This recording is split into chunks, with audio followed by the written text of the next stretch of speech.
Car and Driver's 0 to 150 to 0 test.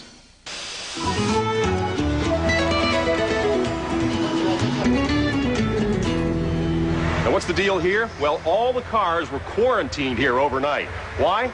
Well, to make sure there was no hanky-panky going on, that no one added nitromethane or octane booster to the fuel tank. So, it's almost time to get it on.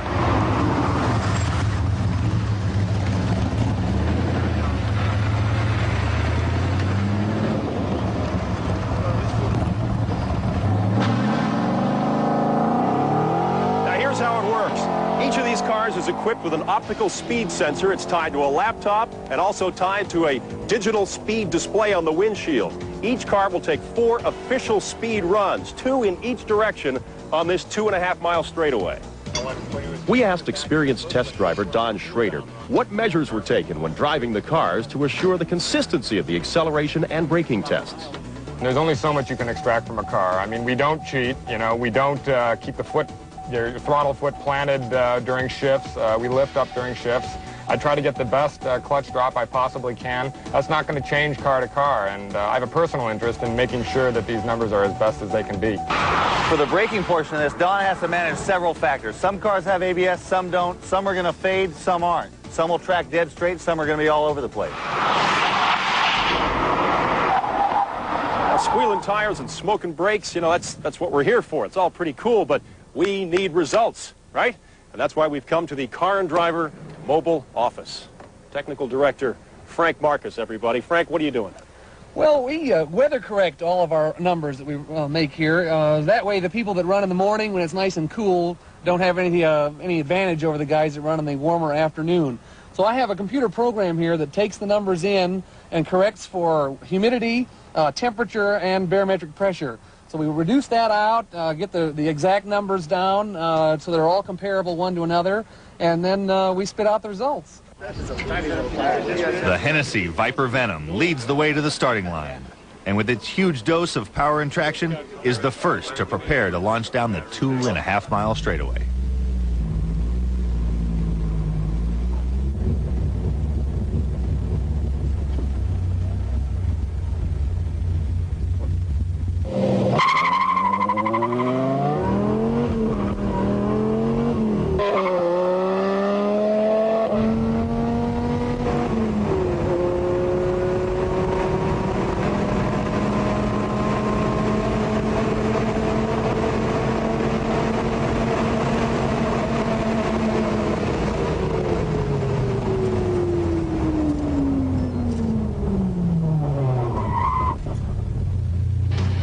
With a time of 27.4 seconds, the Hennessy Viper throws down the gauntlet and is now the car to beat.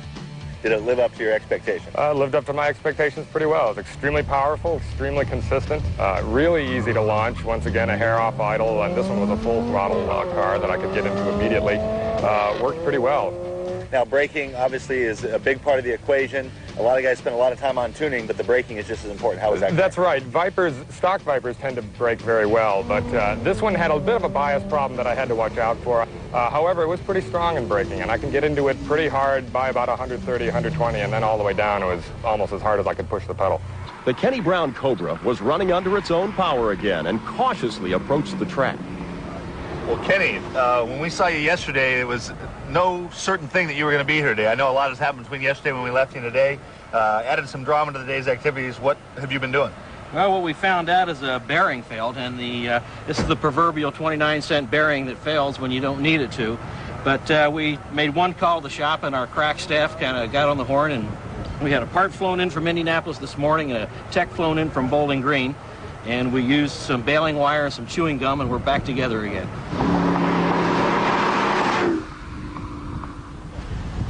It doesn't get any better than this. The moment of truth for the Kenny Brown Mustang. The one thing he told us off camera was that when he drove it over here, he never took it above 60 miles an hour. He says if it blows up, he wants it to happen when it means something.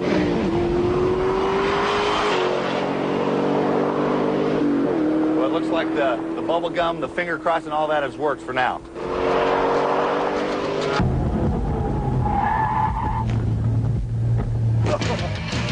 Running perfectly, the Kenny Brown Mustang completes its speed runs and moves into second place. So, the drama's over. the work paid off. You made the show. How does it feel? Hey, he said it worked well. Feels pretty good. Well, those are good words. You were pacing around like an expectant father before that first full power run. Yes, that's true. I think you would too if you've been up all night worrying. Well, there was a lot of hoopla surrounding this car, some ups and downs. Were the runs themselves drama-free? Actually, they were fairly drama-free once I figured them out. I mean, it was a fairly easy car to launch. This was actually one of the easiest Mustangs to launch here.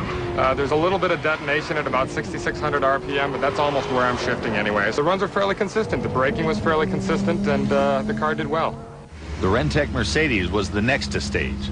This expensive machine boasts not only a 48-valve 4-overhead cam V12, but also a beefed-up automatic transmission, a woven convertible top, a completely reworked interior, and perhaps most critical to this test, the same massive Alcon racing brakes as my Trans Am car.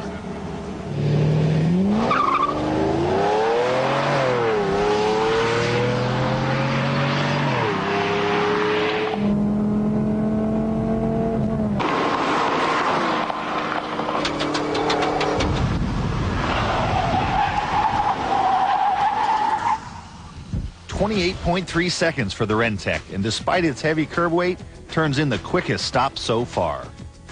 We just finished with the third car in the run, the Renntech SL, and he did very well. The performance was very consistent, and he had the disadvantage slightly of having an automatic transmission, but the advantage of the fact that I could sit with my left foot on the brake pedal and at 150 slam into it instantly, as opposed to having to move my right foot to the brake pedal like I do with the manual transmission cars. So he'll probably make up for it a little bit in braking.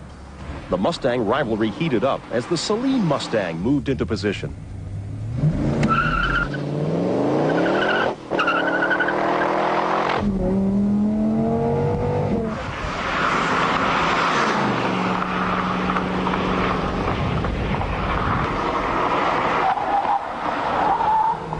Beating the Kenny Brown Mustang by over 11 seconds, the Saleen powers into third place behind the Mercedes. The Steeda Mustang will be the next car to flex its muscles on the straightaway. This is new to us. This is the first time that we've ever been invited to one of these events. So let's see what happens.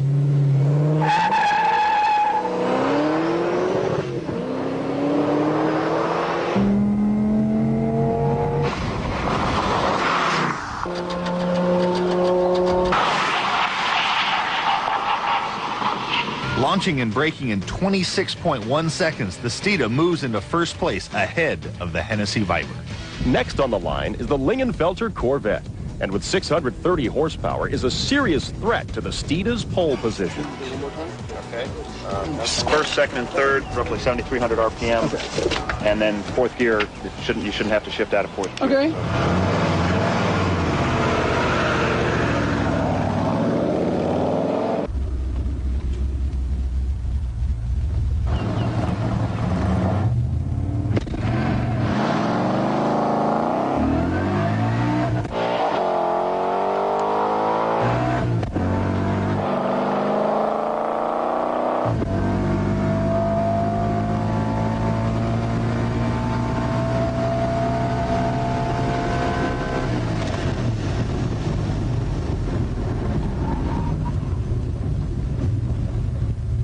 The Lingenfelter outperforms the Steeda and takes a commanding lead, as reported on at the Mobile Tech Center.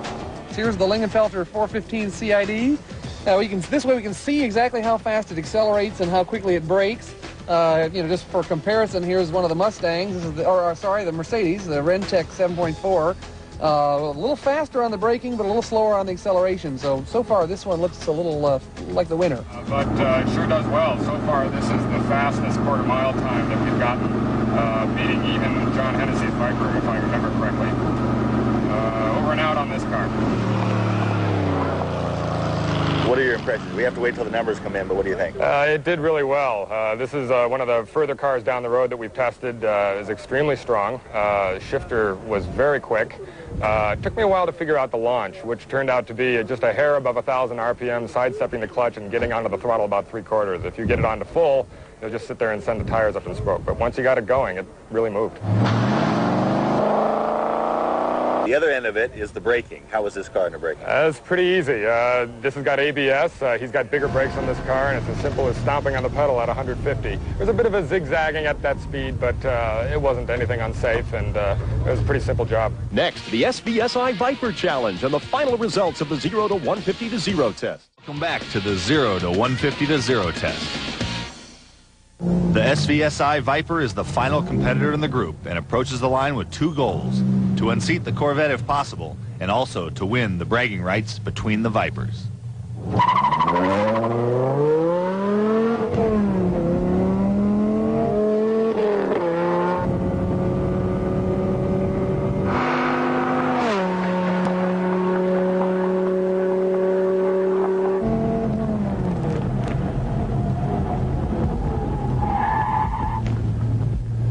The SVSI Viper turns in a respectable performance at 30.1 seconds, but it's not enough to oust the Corvette from the lead position.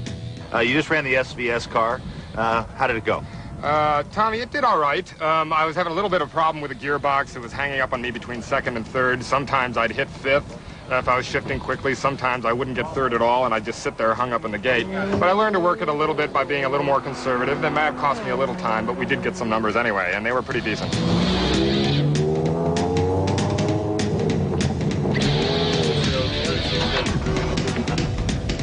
The Lingenfelter is the quickest car. The Mercedes was the best stopper of all the cars. Best brakes. After a successful day, these highly modified speedsters established a strong baseline for 0 to 150 to 0 performance. The Lingenfelter Corvette came in first with a blistering run of 23.3 and a strong time to beat in the future. Second, a surprisingly quick time by the Steeda Q, followed by the Hennessy Viper Venom. The Rentec performed admirably and outperformed all other vehicles in the braking portion of the test. Coming in with a close 5th, the SVSI Viper, followed by the Saleen, and finally, the Kenny Brown Mustang. And before we leave, some final thoughts?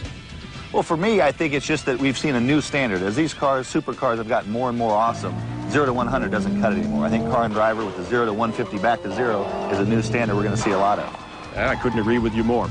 For Tommy Kendall, I'm Bill Patrick. Thank you so much for watching Speed Vision's coverage of the Car and Driver 0 to 150 to 0 test. Drive safely.